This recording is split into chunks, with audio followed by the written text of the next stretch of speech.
Hello everyone, मी विनया टेंबे। आज आपण मराठी जे प्रश्न लिहिले आहेत त्या मराठी प्रश्नांचं इंग्लिश आपल्याला कसं बनवता येईल प्रश्न ते पाहणार आहोत आणि त्याचप्रमाणे त्या इंग्लिश प्रश्नाला इंग्लिशमध्ये उत्तर कसं देता येईल हे सुद्धा पाहणार आहोत। टिप्स नेहमीप्रमाणे मी देणारच आहे, व्हिडिओ निश्चित शेवटपर्यंत पहा। सुरुवात करूया। पहिला मराठी प्रश्न आहे, तू किंवा तुम्ही रोज ऑफिसला कधी जातेस, जातोस किंवा जाता? तू ऑफिसला कधी जातेस, तुम्ही ऑफिसला कधी जाता, अशा अर्थी तो प्रश्न आहे। आता इथे हा प्रश्न कधी हा शब्द जो आहे, कधी जाता किंवा कधी जातेस किंवा तुम्ही कधी जाता, त्या कधी हा जो शब्द आहे WH वाला प्रश्नाचा शब्द तो पहिला नेहमी घ्यायचा अशा प्रकारच्या प्रश्नांमध्ये। म्हणून क्वेश्चन 1 व्हेन, कधी म्हणजे इंग्लिशमध्ये आपण म्हणायचं व्हेन। व्हेन आता नेहमी कधी जाता, रोज कधी जाता, म्हणजेच आपल्याला काळ कुठचा वापरायचा ह्या शब्दावरून आपण विचार करायचा की रोज कधी जाता, नेहमी कधी जाता, म्हणजेच आपल्याला काळ घ्यायचा आहे साधा वर्तमान काळ, simple present tense. Simple present टेन्समध्ये डू किंवा डज यातलं एक घ्यायचं असतं। इथे आपण डू घेऊया आणि का ते मी शेवटी सांगते, डू कधी आणि डज कधी याबद्दल मी तुम्हाला शेवटी सांगते। आत्तामध्ये मी बोलत नाही आहे, नुसतं आपण वाक्य आधी बनवूया। व्हेन डू, त्यानंतर आपण जो आपला कर्ता असेल तो कर्ता घ्यायचा। कर्ता आहे तू किंवा तुम्ही। तू किंवा तुम्ही इंग्लिशमध्ये दोन्ही याला शब्द एकच आहे, व्हेन डू यू। यू म्हणजे तू किंवा तुम्ही। जाणं हे मुख्य क्रियापद, ते त्यानंतर घ्यायचं, व्हेन डू यू गो। ऑफिसला हा जो ला हा मराठीतला प्रत्यय आहे त्याला इंग्लिशमध्ये म्हणताना आपण टू हे म्हणणार आहोत। When do you go to office, when do you go to office. आणि हा रोज हा शब्द शेवटी every day, when do you go to office every day. आणि क्वेश्चन मार्क कारण आपण प्रश्न बनवला। When do you go to office every day हा आपला प्रश्न तयार झाला। आता ह्या प्रश्नाला जर आपल्याला इंग्लिशमध्येच उत्तर द्यायचं असेल तर आपण काय म्हणू, ए फॉर आन्सर येते उत्तर। व्हेन डू यू, आता इथे यू ने प्रश्न विचारला असला तर आपण स्वतः म्हणून उत्तर त्याला देणार आहोत, म्हणून आपण इथे मात्र कर्ता म्हणून आय घ्यायचं आहे, आय। आता मी रोज जाते म्हणजे मी रोज जातो, किंवा अनेक वचनी असेल तर आम्ही वी घ्यावं लागेल, पण इथे आपण युजली आय घेतो। रोज जाण्याची क्रिया म्हणून परत साधा वर्तमान काळ, simple present tense, I go. I go मी जाते, मी जातो। कुठे जातो, ऑफिसला, आय गो टू ऑफिस। मी ऑफिसला जाते, मी ऑफिसला जातो। कधी जातो, आता समजा मला लिहायचं असेल 10 वाजता, at 10 AM, at 10 AM, AM म्हणजे सकाळी 10 वाजता। आयदर आपण ॲट 10 AM म्हणू शकतो किंवा ॲट 10 त्या AMच्या ऐवजी आपण सकाळी इन द मॉर्निंग असंही म्हणू शकतो, इन द मॉर्निंग।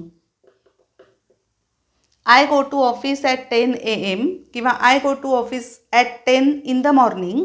आणि रोज हा शब्द शेवटी, एव्हरी डे हा शब्द झाला शेवटी। I go to office at 10 AM in the morning किंवा 10 AM यातलं एक। I go to office at 10 AM or in the morning every day. Separate म्हणायचं असेल तर I go to office at 10 AM every day, I go to office at 10 in the morning every day. हा जो option आहे तो मुद्दाम मी bracket करते clear करण्यासाठी। 10 पर्यंत म्हणायचंच आहे, आयदर AM म्हणा किंवा इन द मॉर्निंग म्हणा, एव्हरी डे सुद्धा म्हणायचंच आहे। असं हे आपलं उत्तर वाक्य तयार झालं। मराठी ऑफकोर्स मी बोलले, लिहित नाही आहे। I go to office at 10 AM or in the morning every day. हा झाला या प्रश्नाबद्दलचं सांगून। आता दुसरा प्रश्न आहे, तू किंवा तुम्ही काल ऑफिसला कधी गेलीस, गेलास किंवा गेलात? तू कधी गेलीस, तू कधी गेलास किंवा तुम्ही कधी गेलात काल। आता जेव्हा आपण काल हा शब्द बघतो तेव्हा ते इंग्लिशमध्ये शब्द आहे त्याला येस्टरडे आणि काळ कुठचा याचा विचार करायचा. येस्टरडे काल कधी गेलास म्हणजे आपण कुठचा घेणार काळ, सिम्पल पास्ट टेन्स, साधा भूतकाळ. आणि प्रश्न बनवायचा आहे. परत इथे कधी कधी WH वाला प्रश्न परत सुरुवात करताना आपण व्हेननेच करायची आहे, जशी आपण वर केली. व्हेन म्हणजे कधी. इथे आपण डू घेतलं कारण तो वर्तमान काळ होता. आता इथे आपल्याला कालचं बोलायचं आहे म्हणजे भूतकाळी घ्यायचं आहे आणि डूचा भूतकाळ होतो डीड. When did. रचना बाकीची सेम. डूच्या ऐवजी फक्त आत्ता आपण डीड घेतला. When did. तू किंवा तुम्ही, यू. जाणे क्रियापद go.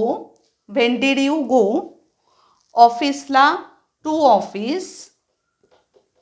When did you go to office. काल yesterday. When did you go to office yesterday. When did you go to office yesterday. काल तू किंवा तुम्ही ऑफिसला कधी गेलात, अशा अर्थी तो प्रश्न झाला आपला तयार. सेम केलं आपण रचनावरच्या प्रमाणेच, फक्त काय बदललं, डू आणि इथे डीड. हा साधा वर्तमान काळ, हा साधा भूतकाळ. आता या प्रश्नाला जर मला उत्तर द्यायचं असेल, परत रचना वरच्यासारखीच करायची आहे. आय म्हणजे मी. मी म्हटल्यानंतर साध्या भूतकाळात गो या क्रियापदाचं आपण भूतकाळी रूप घेणार. गो, वेंट, गॉन. भूतकाळी रूप वेंट कारण तो भूतकाळ आहे. I went. कुठे गेले होते, to office. I went to office. कधी गेले होते, तिथे लिहायचं आहे ॲट. फॉर एक्झाम्पल आता समजा वेळ बदलायची असेल आणि म्हणायचं असेल 1.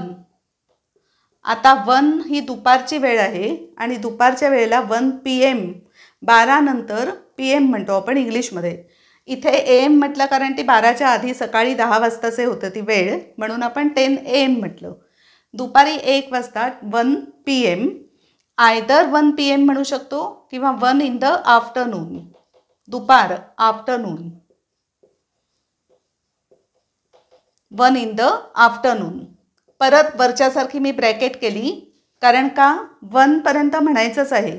एकतर तुम्ही PM म्हणा किंवा आफ्टरनून म्हणा आणि काल हा शब्द परत शेवटी येस्टरडे.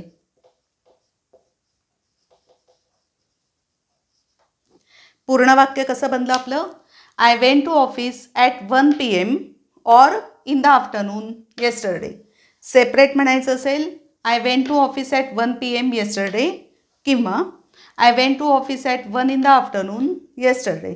ओके. अर्थ काय झाला, काल मी ऑफिसला दुपारी 1 वाजता गेले किंवा मी गेलो. ओके. असं झालं त्याचं उत्तर.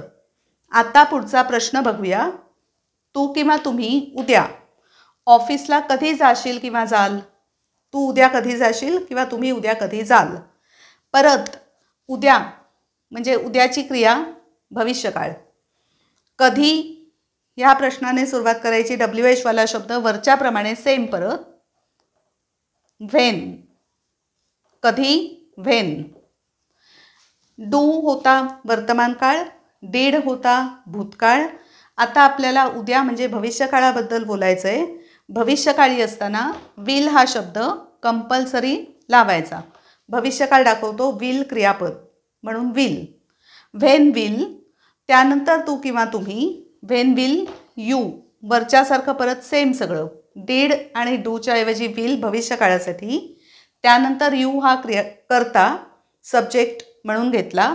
When will you go to office. ऑफिसला कधी जाशील. When will you go to office. When will you go to office. उद्या, tomorrow.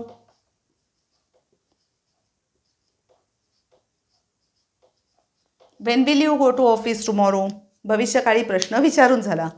When will you go to office tomorrow. उद्या कधी जाशील किंवा तुम्ही कधी जाल. आणि आता ह्याचं जर उत्तर द्यायचं असेल, परत उत्तर म्हणजे साधं वाक्य. करता पहिला मग क्रियापद हीच रचना साध्या वाक्याला. आय करता. भविष्यकाळी क्रियापद विल गो. भविष्यकाळी क्रियापद will go. I will go. कुठे जाईन मी? टू ऑफिस, ऑफिसला. I will go to office. मी उद्या ऑफिसला जाईन. किती वाजता? At 8 AM. आता इथे मी समजा म्हटलं सकाळी 8 वाजता मी ऑफिसला जाईन उद्या, तर 8 AM किंवा इन द मॉर्निंग असंही म्हणू शकतो, वरच्याप्रमाणेच सेम. 8 AM और 8 इन द मॉर्निंग. परत मी ब्रॅकेट करते, कुठे ऑप्शन आहे ते कळण्यासाठी. एकतर AM म्हणा किंवा इन द मॉर्निंग म्हणा, आणि पुढे उद्या अशा अर्थी तो जो शब्द आहे तो टुमॉरो, तो शेवटी लिहायचा. Tomorrow, full stop. कसं वाक्य तयार झालं? I will go to office at 8 AM or in the morning tomorrow. Separately म्हणायचं असेल तर कसं म्हणू आपण? I will go to office at 8 AM tomorrow, किंवा I will go to office at 8 in the morning tomorrow. हे झालं भविष्यकाळी वाक्य. असे आपण आज प्रश्न आणि उत्तर, साधा वर्तमानकाळ सिंपल प्रेझेंट टेन्स, साधा भूतकाळ सिंपल पास्ट टेन्स, साधा भविष्यकाळ सिंपल फ्युचर टेन्स, यातले 3 प्रश्न उत्तर आपण पाहिले. आता टीप सांगायची महत्त्वाची, ती म्हणजे when do you go to office every day. कशा टाईपचा प्रश्न याला म्हणतात? सगळ्यात पहिल्यांदा याला म्हणतात WH क्वेश्चन. WH क्वेश्चन म्हणजे प्रश्नाची सुरुवात WH असलेल्या कुठच्या तरी शब्दाने होते. इथे कधी अशा अर्थी व्हेन ह्या शब्दाने सुरुवात झाली. पहिला WH प्रश्न म्हणजेच WH शब्द अधिक डू, डीड किंवा विल काळ दाखवणारा शब्द म्हणजे क्रियापद, अधिक यू तिन्ही ठिकाणी इथे करता, त्यानंतर मुख्य क्रियापद गो, गो आणि गो मुख्य क्रियापद, त्याच्या पुढे जे काही बोलायचं असेल ते ॲड करायचं. एक एक शब्द किंवा वाक्प्रचार पुढे पुढे ॲड करत जायचा. असा रचना प्रश्नाची, WH वाल्या प्रश्नांची. ओके. आता उत्तर देताना परत विचार करताना कसा करायचा? करता पहिला घ्यायचा. प्रत्येक ठिकाणी आय आपला करता पहिला घेतला आपण. काळ कुठचा आहे तो बघून क्रियापद घ्यायचं. साध्या वर्तमान काळात नुसतं मेन क्रियापद म्हणजे गो घेतलं. भूतकाळात आपण साधा भूतकाळे परत गोचं भूतकाळी रूप दुसऱ्या नंबरचं क्रियापद वेंट ते घेतलं. आणि तिसऱ्या याच्यात भविष्यकाळी विल गो हे क्रियापद घेतलं. म्हणून करता अधिक क्रियापद मेन तयार झालं. त्याच्या पुढे जे लिहायचं असेल ते लिहित जायचं. ही मुख्य रचना. आता मगाशी मी म्हटलेलं इथे डू किंवा डज यातलं आपण काहीही वापरू शकतो. त्याचा काय नियम आहे किंवा त्याचं काय टीप आहे तर ती मी इथे लिहिते या साईडला. डू कधी आणि डज कधी. दोन्ही कसे आहेत? पहिलं आधी दोन्ही क्रियापदं आहेत सिंपल प्रेझेंट टेन्समधली, साध्या वर्तमान काळातली. जर आय, वी, दे आणि यू हे कर्ते असले, यातलं काहीही कर्ता म्हणून आलं असेल तर त्यावेळेला आपण डू घेणार आहोत. आणि ही, शी आणि इट याला आपण डज घेणार आहोत. ही, शी, इट, डज आणि बाकीच्या 4 सर्वनामांना डू साध्या वर्तमान काळात. भूतकाळात आपण विचार करण्याची गरज नाही. भूतकाळात सरळपणे डीड एकच येतं, वेगळं काही नाही. भूतकाळी रूप डूचं डीड. आणि भविष्यात सुद्धा विचार करायची गरज नाही, विल येतं म्हणून विल आलं आहे. इथे डू आलं, इथे डीड आलं आणि इथे विल आलं. When will you go to office tomorrow असं ते भविष्यकाळी झालं विल शब्द घेऊन. बस सोप्पं आहे रचना. पण आता नुसतं मी इंग्लिश वाचतेय आणि त्याप्रमाणे तुम्ही म्हणायचा. तिथे त्या ठिकाणी पॉज घ्यायचा प्रयत्न करा म्हणजे छान इंग्लिश बोलायला सोपं पडेल तुम्हाला. When do you go to office every day? I go to office at 10 AM every day. I go to office at 10 in the morning every day. When did you go to office yesterday? I went to office at 1 PM yesterday. I went to office at 1 in the afternoon yesterday. When will you go to office tomorrow? I will go to office at 8 AM tomorrow. I will go to office at 8 in the morning tomorrow. अशा पद्धतीने ते वाचायचं. 1 minute मी बाजूला उभी राहते, screenshot काढायचा असेल तर काढून घ्या आणि मी आज थांबते. माझ्या मते सगळं क्लिअर झालंच असेल. WH क्वेश्चन आणि त्याचं उत्तर 3 काळातलं, साधा वर्तमानकाळ, साधा भूतकाळ, साधा भविष्यकाळ हे आपण पाहिलं. डू कधी आणि डज कधी हे सुद्धा क्लिअर झालंच असेल. Thank you very much for watching this video today. Bye.